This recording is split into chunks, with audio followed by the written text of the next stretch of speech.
Yo, what's up, guys? UFC prediction of Jake Matthews versus Francisco Prado. Okay, Jake, well-rounded fighter, plenty of UFC experience, pretty technical with the striking. His boxing, he's getting better. He's a good wrestler and grappler, pretty good. He's smart, decent cardio. Is he hittable? Kind of, yeah. But he doesn't stop pushing the pace. And I know this thing about Jake. If things don't go well with the striking exchanges, he's going to want to wrestle.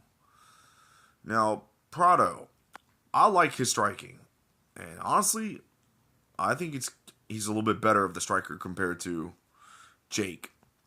Jake is more of a cleaner striker, but Prado is more of the powerful striker.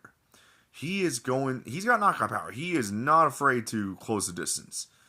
He's gonna dog this fight out, and I like Prado as an underdog. I really do. He is a legitimate dog. What's interesting about him, there's moments when he pressures, he looks technical, but he's not afraid to brawl at all, and he can take damage. This kid can take damage.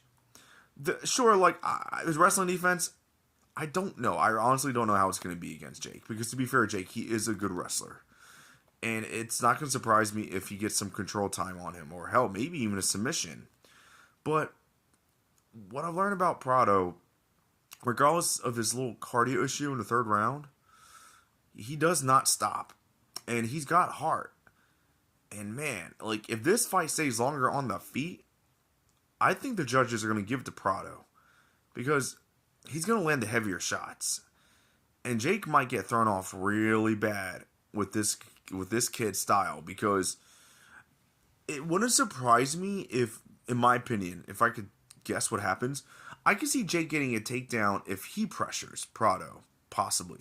But Prado likes to pressure.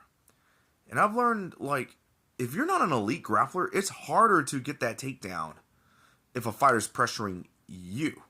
You know, you got to be really good. And it might give Jake some trouble if I had to take a guess. But, man, Prado is a dog.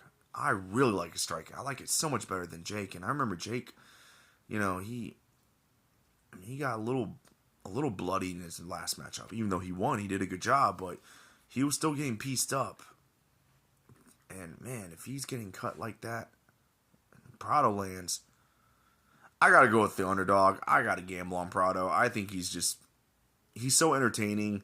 He's young, and maybe he's learned his lesson in his last fight, because he didn't do bad. Even though he lost, I like this guy's knockout power, and I just love the willpower he's got. So yeah, I'm going to gamble on Prado by double chance, KO, or decision.